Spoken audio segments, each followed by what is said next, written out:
Okay, welcome everyone. We had a bunch of games on Sunday, and this is Grandma Mo. Appreciate it if you can hit the subscribe button for me. We're trying to reach 500 subscribers by the end of the WNBA season, so appreciate that. So we're covering the Sky versus the Mercury. I found a few interesting things about this game. When in the beginning of the first quarter, for some reason, the Phoenix Mercury went with a small lineup against Camila Cardoso. And she was eating it for lunch. And I thought, what is he not? You have Kalani Brown, you have Mac, you have, they had small players in there. And Camila Cardoso was just turning around and shooting the ball. So then they finally switched that. And it was interesting how Camila acted after that. She was a much different player after Kalani Brown got in and Natasha Mack were guarding her. It was like those same easy shots. I think this is something that rookies end up running into, especially someone 6'7". So in 6'7" in college, she has nobody, practically nobody, that's going to defend her. She's going to be able to just shoot with ease. And you get to the WNBA, and all of a sudden you have other 6'7" players, so 6'6", 6'5", that can guard you. And she had a much harder time after, Phoenix finally put big players in, which I thought it was really strange to start the game that way. But anyway, then it was tied about to midway through the second quarter. And then Kalia Copper went on a heater, and Sammy Whitcomb hit a couple of three-point shots, and all of a sudden it was 20 points. And then it just stayed that way for the rest of the game. Chicago couldn't make a real dent in it. I mean, a little bit here and there, they got it under 20 points, but they never, I don't recall it ever reaching 15 points.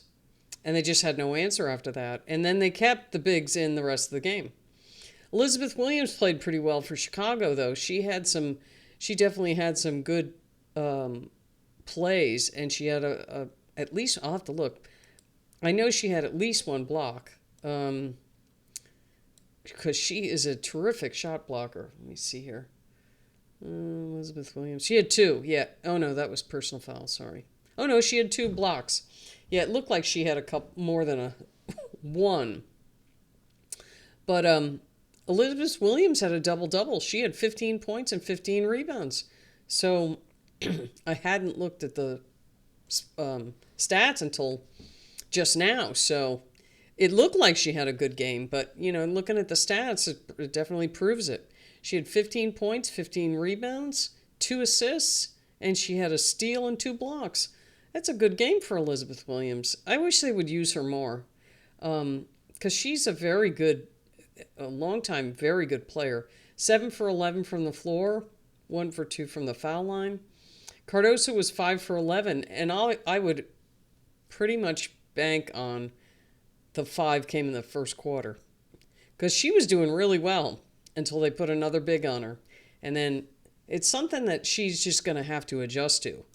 So we'll see how that goes, in her future. But it's definitely something she's got to work on, because she looked a completely different player when they put someone her size on her. Kalia Copper for Phoenix. Let's go through the quarters first. So Chicago was winning 19-13, and then Phoenix outscored them 29-15 in the second. But that was late in the second. That's when Copper and Sammy Whitcomb hit those threes. They had 4 of them, and it boom, it was 12 points. And Chicago didn't score, or if they did, they only got a basket during that time. And that's when they, really took the lead. And then they continued in the third quarter.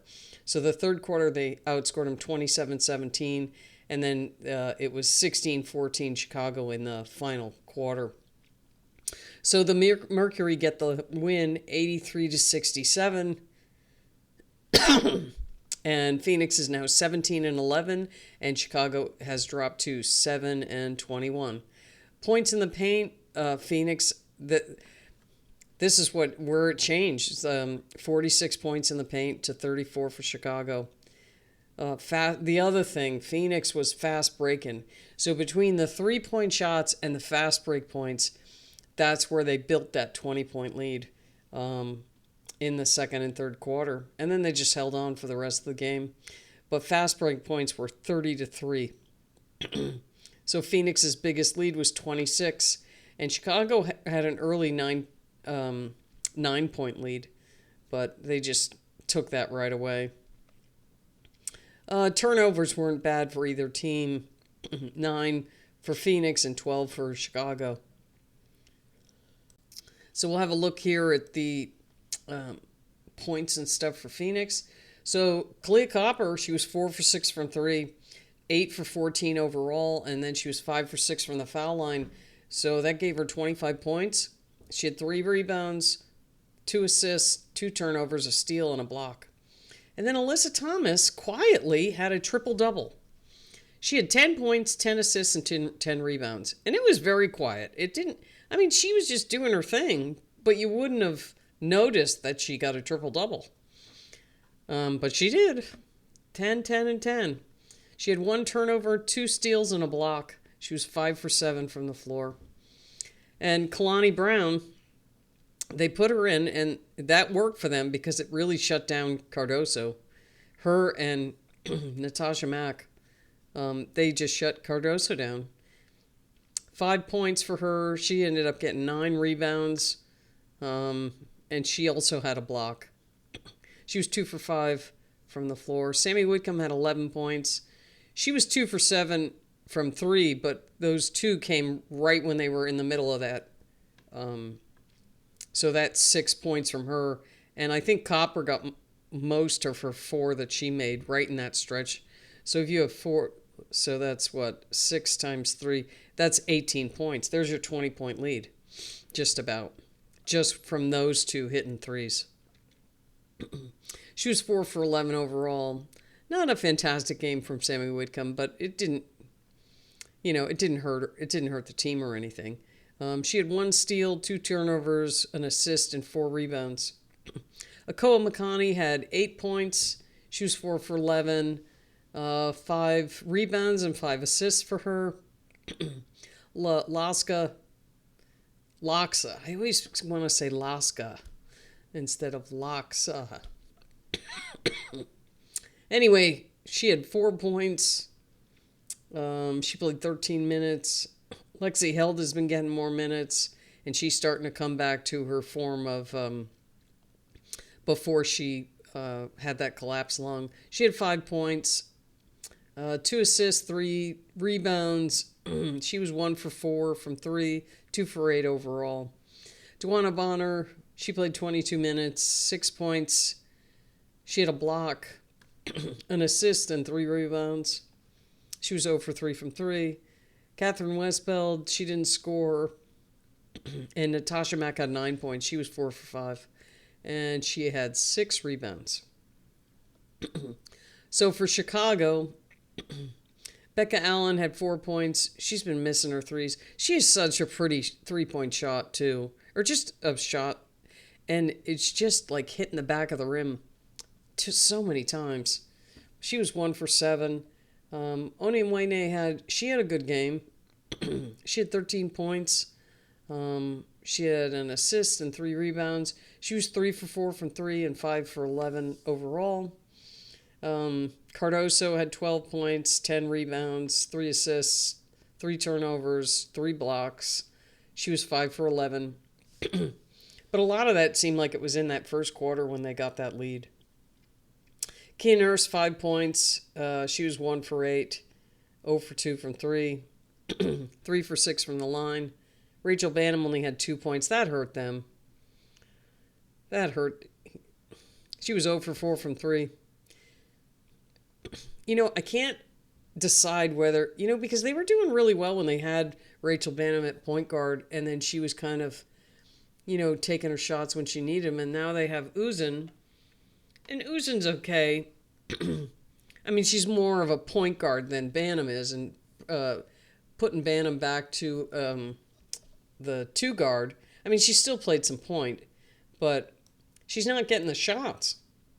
Bantam only took 7 shots, and she was 1 for 7, 0 for 4 from 3. If you're going to make that move, why don't you set up Bantam to take 3-point shots? I mean, she's really good at them, especially if she gets on a roll. So I'm not sure how that's going to work out. Doesn't seem to be right now. Uzan had 2 points. She had 4 assists. And we already covered Williams. Haley Van Lith had 5 points. She played 16 minutes. She had 3 assists. And then Maddie Westbeld had 9 points. She hit 2 3-point shots and had 2 rebounds. So let's see. Team rebounds. Chicago had 40 and Phoenix had 45. Phoenix shot 45% from 3. I mean, from 2 overall. And they shot 28% from 3. They didn't shoot very well, except for Copper. But it didn't matter. I mean, Copper gave them that lead. So, but other than Oni and Wayne, nobody, and Maddie Westbeld, nobody shot very well from 3 for Chicago. So they were 5 for 20 at 25%. So neither team shot well from 3, and except for like a couple of players. So, but as a team, not so good. Anyway, it started off good, especially for the Sky, but the Mercury they just took over. But they're a better team, and we'll see what happens with Satu Sabali. She's out for personal reasons. She has not looked like what I remember her playing like 2 years ago, because she was out last year. She was hurt. She was really good in college, and she was good 2 years ago, but she doesn't seem like the same player. Something's obviously going on, but we wish her well, and that's pretty much it for this game, so we'll see you next time. Okay.